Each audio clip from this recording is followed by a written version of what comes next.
नमस्कार साथियों, आप सभी का स्वागत है आपके अपने YouTube channel daily GK master पर। साथियों, आज है 7 मई और 7 मई से जितने भी करंट अफेयर्स के क्वेश्चन हैं उनको अपन कवर करने वाले हैं।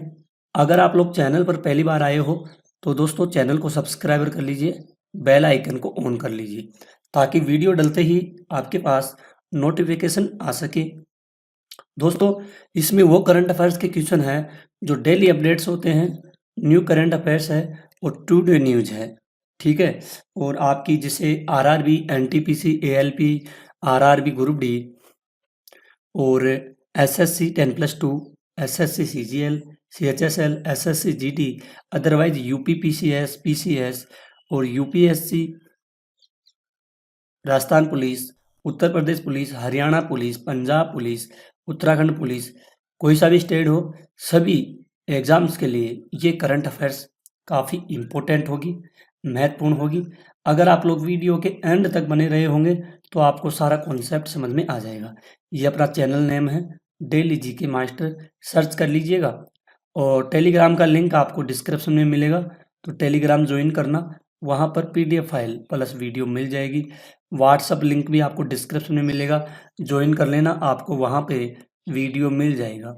और फेसबुक पेज भी है, इसको भी आप लोग ज्वाइन कर लीजिएगा। तो आइए शुरू करते हैं बिना किसी देरी से पहले क्वेश्चन से। पहला क्वेश्चन है आप लोगों के सामने, काफी इंपॉर्टेंट क्वेश्चन है। हनी में एंथोनी अल्बानीज ने किस देश के प्रधानमंत्री का दूसरा कार्यकाल जीता है?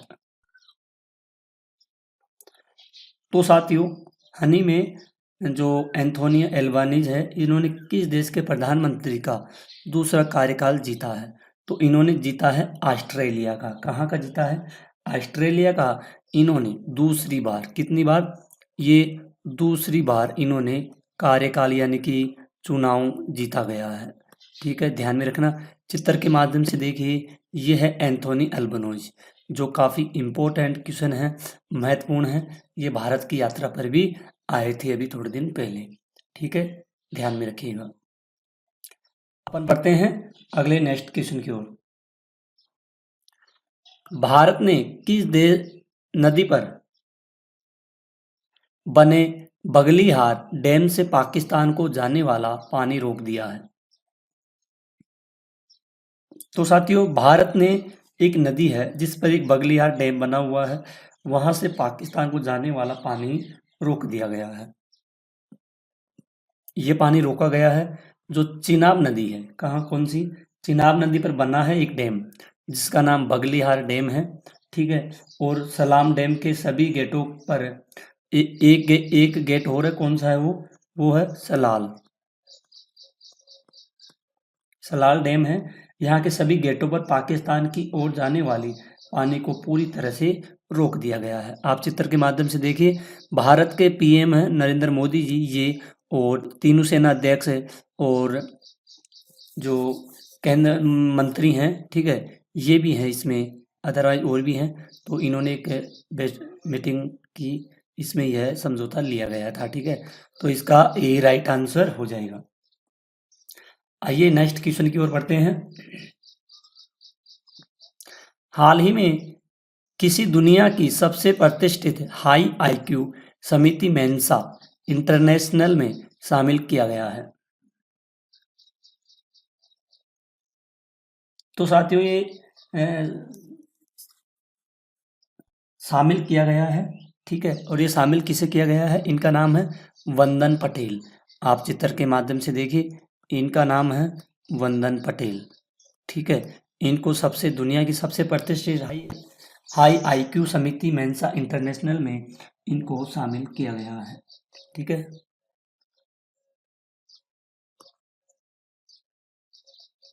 नेक्स्ट क्वेश्चन है, हाल ही में भारत ने किस देश में निर्मित लेगला एस मिसाइल सिस्टम को खरीदा है? और साथियों, ये मिसाइल है, ये खरीदी गई है भारत के द्वारा। किस से? ये रूस देश से खरीदी गई है। बढ़ते तनाव के बीच में रूस ने एगला एस पोर्टेबल मिसाइलों की नई खेप भारत पहुंची है। छोटी और कंधे पर ले जाने वाली ये पोर्टेबल मिसाइल है ड्रोन और चॉपर को मार गिरा सकती है। ये साथियों कितने करोड़ में खरीदी गई है? 260 करोड़ की डील से हवाई सुरक्षा मजबूत होगी। ठीक है, तो इनको अपन मिसाइल ड्रोन और चॉपर को भी मार करके गिरा सकते हैं। ये काफ़ी ट्रेंडिंग में है और ये इम्पोर्टेंट भी है, ध्यान में रखिएगा। आइए इसके बारे में देखते हैं। भारत और रूस ने अपने राजनीतिक संबंधों की 78वीं वर्षगांठ मनाई। रूस ने बेलारूस में अपनी ओरेज सैनिक मिसाइल प्रणाली तैनात करने का निश्चय भी कर लिया गया है। ये पॉइंट है, इनको नोट कर लेना। नेक्स्ट क्वेश्चन की ओर बढ़ते हैं। हाल ही में लॉरेंस बोंग ने किस देश के प्रधानमंत्री का चुनाव जीता है? तो साथियों इन्होंने चुनाव जीता है कहाँ का? सिंगापुर का। इनका नाम है लॉरेंस बोंग। कौन है? ये है लॉरेंस बोंग। इन्होंने कहाँ का? सिंगापुर का पीएम यानी कि प्रधानमंत्री का चुनाव जीता है। इन्होंने भारत और सिंगापुर के बीच के लोगों के बीच घनिष्ठ संबंधों पर आधारित मजबूत और बहुआयामी साझेदारी पर जोर दिया। आम चुनाव में शानदार जीत पर। ठीक है, तो काफी इंपॉर्टेंट क्वेश्चन है, ध्यान में रखना। नेक्स्ट क्वेश्चन है, हाल ही में शिवानंद जी का निधन हुआ है, वह कौन थे? तो साथियों शिवानंद जी हैं, इनका हाल ही में निधन हुआ है। ये कौन थे? ये एक योग गुरु थे। कौन थे? पद्मश्री से सम्मानित है। ये किससे सम्मानित है? पद्मश्री से ये सम्मानित हो चुके हैं। ठीक है, और 129 वर्षीय, कितने वर्षीय? 129 वर्षीय योगाचार्य, ये योगाचार्य योग गुरु स्वामी शिवानंद, क्या नाम है? स्वामी शिवानंद इनका नाम है, का लखनऊ में निधन हुआ है। कहाँ पे इनका निधन हुआ है? कहाँ पर? लखनऊ में। लखनऊ में इनका निधन हुआ है और 4 दिन पूर्व तक ये पूर्णतः स्वस्थ व सक्रिय थे। बीएचयू अस्पताल में इनका इलाज के दौरान इन्होंने अंतिम सांस ली है। तो दोस्तों ये क्वेश्चन काफ़ी इम्पोर्टेंट है, इसको आप लोग जरूर ध्यान में रखना और इसको नोट भी कर लीजिएगा। आने वाली कोई सी भी एग्जाम्स लगती है ना, तो उनमें ये क्वेश्चन मैं गारंटी देता हूँ 100% ये क्वेश्चन पूछा जाएगा। ठीक, अगले क्वेश्चन की ओर बढ़ते हैं अपन। हाल ही में किस राज्य में विश्व के पहले ऊर्जा संरक्षण उद्यान का उद्घाटन किया गया है? और साथियों विश्व का पहला है और राज्य का भी पहला है। जब विश्व का पहला होगा तो राज्य का पहला होगा। ऊर्जा संरक्षण उद्यान है, तो ये कहाँ पर है उद्घाटन? इसका उद्घाटन किया गया है तेलंगाना में, इसका उद्घाटन किया गया है। आप लोग चित्र के माध्यम से देखिए, विश्व का पहला है ऊर्जा संरक्षण। ठीक है, ये काफी इंपॉर्टेंट है साथियों, इसको आप लोग जरूर ध्यान में रखना। नेक्स्ट क्वेश्चन है, हाल ही में 9 मई 2025 को होने वाला मॉस्को विजय दिवस परेड में भारत का प्रतिनिधित्व कौन करेंगे? तो साथियों 9 मई को मॉस्को में यानी कि रूस में एक विजय दिवस परेड होगी। इसमें भारत के पीएम भी शामिल होंगे। तो इसका प्रतिनिधित्व किसके द्वारा किया जाएगा? तो इसका होगा अजय सेठ के द्वारा, संजय सेठ के द्वारा इसका प्रतिनिधित्व करेंगे मॉस्को विजय परेड का। ठीक है, इंपॉर्टेंट क्वेश्चन है ये, काफी महत्वपूर्ण है, ध्यान में रखिएगा।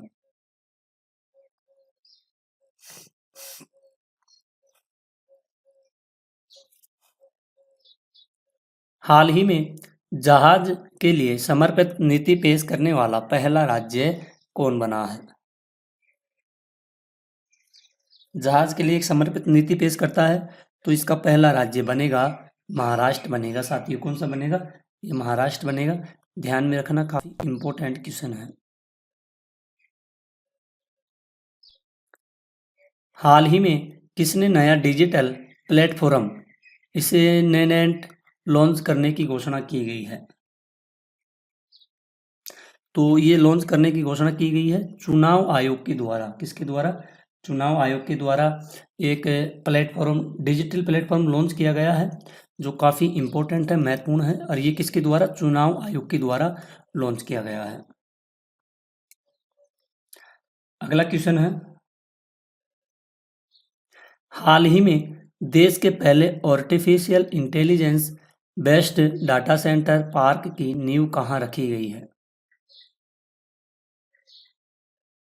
साथियों, ये नींव रखी गई है कहाँ पर? छत्तीसगढ़ में इसकी नींव रखी गई है। कहाँ पर? छत्तीसगढ़ में नींव रखी गई है। जो ये विष्णुदेव साय हैं, ये छत्तीसगढ़ के कौन है?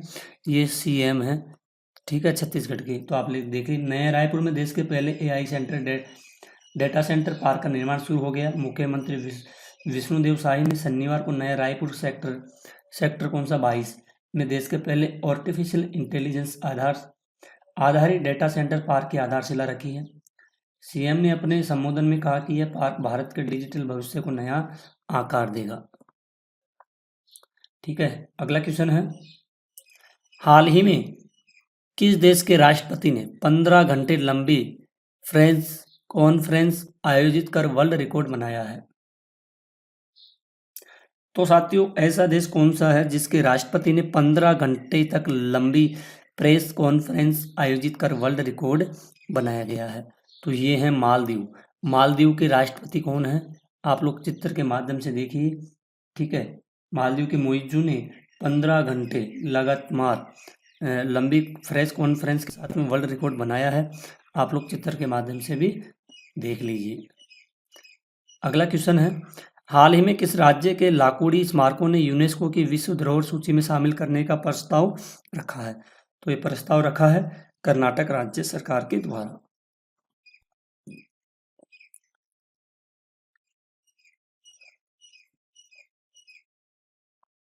हाल ही में किसे दानिश सिद्दीकी जर्नलिज्म अवार्ड 2025 मिला है? ये अवार्ड मिला है साथियों सर्वप्रिया सागवान को। किसे? सर्वप्रिया सागवान है, इनको यह पुरस्कार दिया गया है। आप लोग चित्र के माध्यम से भी देख सकते हैं। काफ़ी इम्पोर्टेंट क्वेश्चंस हैं साथियों। आज के आपके जितने भी क्वेश्चन थे ना, उनको अपन ने कवर किए हैं, ठीक है, और काफ़ी इम्पोर्टेंट भी थे, और ये आने वाली जो आपके एग्जाम में लगेगी उसके लिए भी काफ़ी महत्वपूर्ण है। तो दोस्तों, आप लोग ऐसे ही वीडियो चाहते हो डेली, मतलब करंट अफेयर्स के, तो आप लोग हमारे वीडियो के एंड तक बने रहिए और हमारे साथ साथ सभी क्वेश्चनों को डिस्कस कीजिए और वीडियो को लाइक शेयर जरूर कीजिए। आइए अब अपन बढ़ते हैं। कुछ पॉइंट्स हैं जो महत्वपूर्ण हैं, जो एग्जामों में कई बार पूछे गए हैं, क्योंकि ये पॉइंट्स है ना काफ़ी लाजवाब होते हैं एग्जाम की दृष्टि से। यहीं से आपसे क्वेश्चन बना करके पूछ लिए जाते हैं, ठीक है। तो आइए शुरू करते हैं पहले पॉइंट से। आज यानी कि 7 मई को मनाया जाएगा विश्व एथलेटिक्स दिवस। खेलों के प्रति जागरूकता बढ़ाने पर रहेगा फोकस। 7 मई को मनाई जाएगी रविंद्रनाथ टैगोर जयंती। विश्व कवि को याद करेगा पूरा देश। पश्चिम बंगाल बोर्ड 12वीं के परिणाम आज दोपहर 12:30 बजे होंगे जारी, छात्रों का इंतजार खत्म। आज 12 मई तक जम्मू कश्मीर, हिमाचल प्रदेश, उत्तराखंड, पंजाब, हरियाणा, दिल्ली, उत्तर प्रदेश और राजस्थान में हल्की मध्यम बारिश, आंधी और बिजली गिरने की संभावना है, ठीक है। आईएमडी के अनुसार 7 मई को उत्तराखंड में ओलावृष्टि की संभावना है। केंद्रीय मंत्री है राम मोहन नायडू ने विजयवाड़ा विशाखापट्टनम के बीच 1 जून से सुबह की उड़ान सेवा पुनः शुरू करने की घोषणा कर दी गई है। आज यानी कि 7 मई को केंद्रीय गृह मंत्रालय ने नागरिक रक्षा तैयारियों का एक मूल्यांकन करने के लिए राज्य को मॉक ड्रिल आयोजित करने का निर्देश भी दिया गया है। अगला है उत्तर प्रदेश संयुक्त कृषि प्रौद्योगिकी प्रवेश परीक्षा 2025 के लिए ऑनलाइन आवेदन की तिथि 7 मई की गई। एनबीई ने एमडी, एमएस, पीजी, डिप्लोमा प्रवेश परीक्षा 2025 के लिए ऑनलाइन आवेदन की अंतिम तिथि 7 मई को कर दी गई है। एंथनी अल्बानीज ने रचा इतिहास, ऑस्ट्रेलिया के 32वें प्रधानमंत्री के रूप में फिर से चुने गए, ठीक है। गुजरात को मिली बड़ी सौगात, गिफ्ट सिटी में खुलेगा भारतीय विदेश व्यापार संस्थान का नया केंद्र। ज्योतिरादित्य सिंधिया ने किया भारत टेलीकॉम 2025 का उद्घाटन, निर्यात क्षमता को बताया देश की ताकत। गंगा पुनर्जीवन के लिए एनएमसीजी ने 62वीं बैठक में इकोसिस्टम बहाली से जुड़ी परियोजनाओं को दी मंजूरी। मंगलवार को एमपी बोर्ड 10वीं बोर्ड के नतीजे घोषित, प्रज्ञा जायसवाल ने 500 अंक हासिल करके किया टॉपर। इस साल 11 मई को मनाया जाएगा मदर्स डे, माँ के प्रति प्रेम और सम्मान प्रकट करने का अवसर। बनारस हिंदू विश्वविद्यालय में प्रवेश के लिए ऑनलाइन आवेदन तिथि 7 से 11 मई को कर दी गई है। राजस्थान पुलिस कांस्टेबल भर्ती 2025 के लिए आवेदन की अंतिम तिथि 17 मई हो गई है। और आर्चरी वर्ल्ड कप यानी 16 सदस्य भारतीय टीम कंपाउंड और रिकर्व वर्ग में 11 मई तक आजमाएगी ताकत। किदाम्बी श्रीकांत, अनमोल खरब, उन्नति हुड्डा करेंगे ताइपे ओपन 2025 में भारत को चुनौती का नेतृत्व। तो साथियों आगे बढ़ते हैं। कांग्रेस अध्यक्ष मल्लिकार्जुन खड़गे ने प्रधानमंत्री मोदी से जाति जनगणना पर संवाद और आरक्षण सीमा हटाने की मांग की है। अगला है वित्त मंत्री निर्मला सीतारमण आज 7 मई को मिलान इटली में एडीबी की वार्षिक बैठक में शामिल होगी जो 4 से 7 मई तक आयोजित की जा रही है।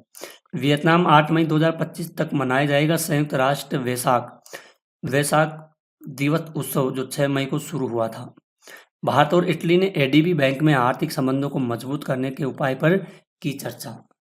तो साथियों आज के आपके जितने भी पॉइंट्स थे जो इम्पोर्टेंट थे इनको अपन ने कवर किए हैं। काफ़ी सारे महत्वपूर्ण थे सारे के सारे। एक भी पॉइंट्स ऐसा नहीं है जो एग्जाम्स में नहीं पूछा जाएगा। ये सभी एग्जाम्स में कोई से भी सबसे ज़्यादा आरआरबी और एसएससी के एग्जामों में ये क्वेश्चन पूछे जाने वाले हैं। तो आप लोग वीडियो के एंड तक बने रहना हमेशा और वीडियो को लाइक शेयर ज़रूर करना। इतना शेयर करना कि उन मेरे बहनों और भाइयों के पास पहुंच सके जो गाँव में रहते हैं और वो ऑनलाइन क्लास नहीं ले सकते हैं। प्लीज़ साथियों मेरी हेल्प कीजिए। आप लोगों को मेरे चैनल को जल्दी से सब्सक्राइबर करना, ठीक है। आप सब्सक्राइबर करते हो तो हमको मोटिवेशन मिलता है, हम आगे और भी अच्छी क्लास लेकर के आएंगे। बस आप लोगों का सपोर्ट चाहिए। तो साथियों आज के लिए इतना ही, मिलते हैं अगली क्लास में। तब तक के लिए धन्यवाद। जय हिंद, जय भारत।